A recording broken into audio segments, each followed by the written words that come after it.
Pour la grande majorité des réactions chimiques, la vitesse de réaction augmente avec la température. Il n'est cependant pas possible de travailler à des températures trop élevées sans risquer soit de dégrader les espèces chimiques du mélange, soit de permettre des réactions chimiques indésirables. Il est alors toujours utile de pouvoir travailler à température fixe et connue. Ceci est possible tout simplement grâce à l'utilisation d'un montage à reflux que nous allons présenter ici.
Revenons sur quelques-uns de ces éléments. Le chauffage, obtenu à l'aide du bain d'huile et de la plaque chauffante, permet un chauffage rapide et puissant, c'est pourquoi il faut éviter de le mettre à la puissance maximale. Le réfrigérant à eau permet la condensation des vapeurs de solvant dégagées. Afin d'augmenter la surface de contact avec les vapeurs, on utilise ici un réfrigérant à boule plutôt qu'un réfrigérant droit. Le ballon est fixé à l'aide d'une pince et d'une noix à la potence. Le bain d'huile et la plaque chauffante sont placés sur le support élévateur que l'on monte jusqu'à ce qu'il soit en contact avec le ballon.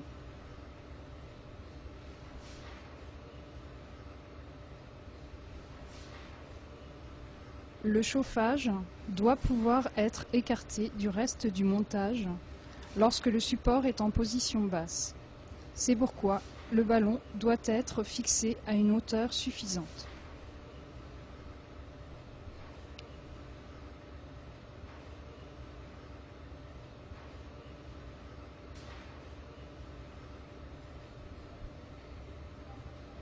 Le réfrigérant est placé sur le ballon après avoir graissé l'extrémité du haut du rodage mâle.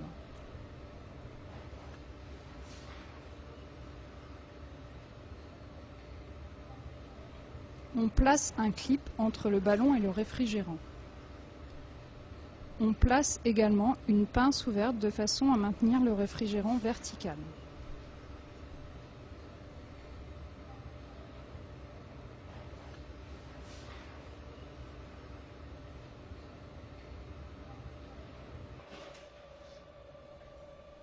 Le réfrigérant est alimenté en eau par le bas, l'évacuation se faisant par le haut. Deux raisons à cela. Il n'est pas possible de remplir correctement le réfrigérant par le haut. Par ce moyen, l'eau froide entre en contact avec la portion la plus chaude et donc permet une meilleure condensation des vapeurs.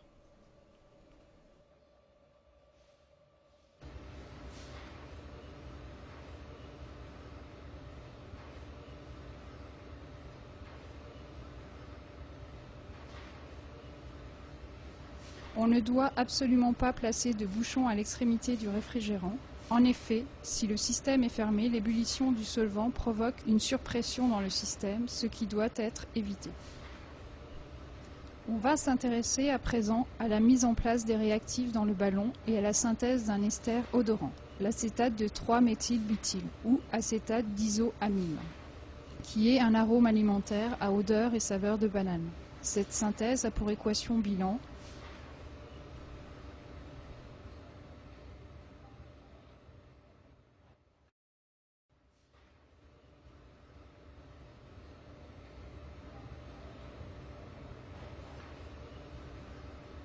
Dans un premier temps, on s'intéresse à mettre en place les différents réactifs et le catalyseur dans le ballon.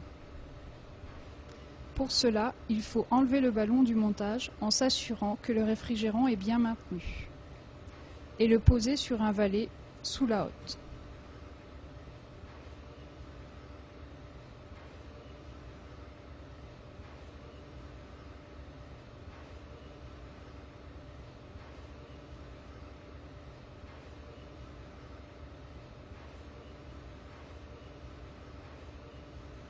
Dans le ballon de 100 ml, qui ne doit jamais contenir plus de la moitié de son volume en liquide, on va placer, à l'aide d'éprouvettes graduées, environ 15 ml de 3-méthylbutane 1-ol et environ 22 ml d'acide acétique glacial pur.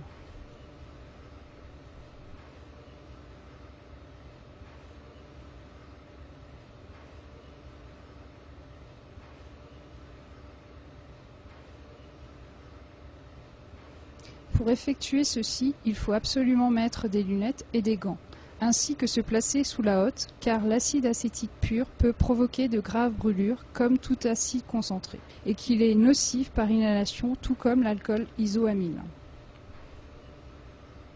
On procède à présent à l'introduction de ces deux réactifs.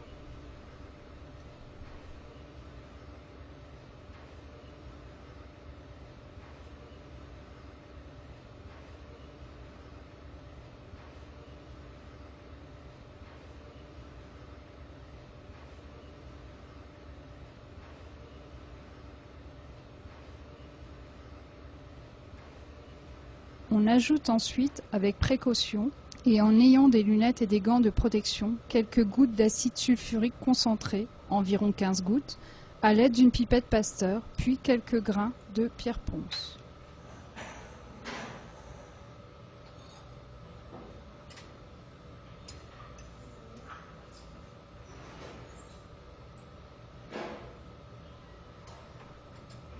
On replace alors le ballon dans le montage en l'attachant avec un clip au réfrigérant et on desserre les pinces qui maintiennent le réfrigérant.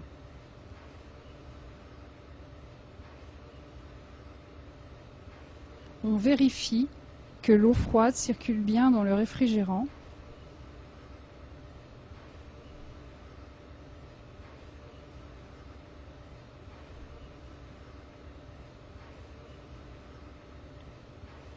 On monte le bain d'huile et on règle la température de chauffage vers 150-200 degrés.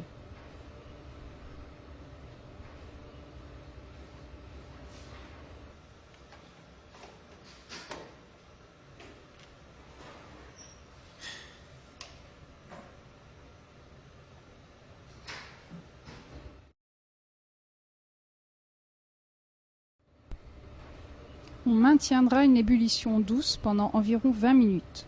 Nous allons à présent observer et voir le principe du montage à reflux. Au cours de cette synthèse, on observe une ébullition du mélange réactionnel. On constate qu'il y a formation d'un condensat sur les parois froides du bas du réfrigérant et que des gouttes de liquide tombent régulièrement du réfrigérant dans le mélange. Au vu de ces observations, on peut facilement comprendre le rôle du réfrigérant.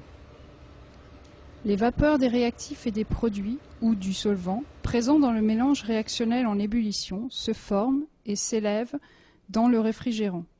Les parois du réfrigérant étant maintenues froides à une température très inférieure à la température d'ébullition des réactifs et des produits, ceux-ci se condensent, c'est-à-dire passent de l'état vapeur à l'état liquide et retournent dans le milieu réactionnel. Le reflux est donc par définition l'état d'équilibre thermique obtenu lorsque le mélange réactionnel est à ébullition et que les vapeurs dégagées se condensent sur les parois froides du réfrigérant et retournent dans le mélange réactionnel. De cette manière, il n'y a pas de perte de matière.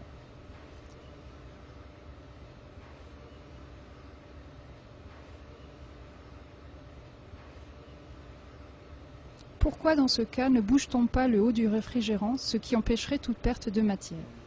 Le réfrigérant doit absolument rester ouvert à son extrémité pour éviter les surpressions, et cela permet aussi de travailler à pression constante. On a également ajouté des pierres ponces, mais à quoi servent-elles? Elles permettent de réguler l'ébullition en favorisant la formation des bulles de gaz au sein du liquide. Elles empêchent ainsi les phénomènes de retard à l'ébullition.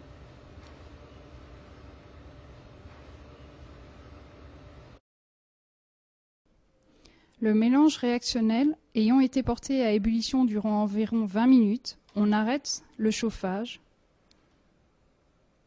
on enlève le chauffe-ballon en abaissant l'élévateur et en n'oubliant pas de retirer les gants en latex.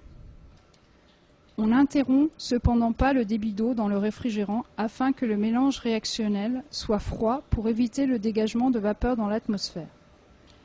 Une fois le milieu froid, on procède aux différents lavages, aux décantations, ainsi qu'à la purification du produit par distillation.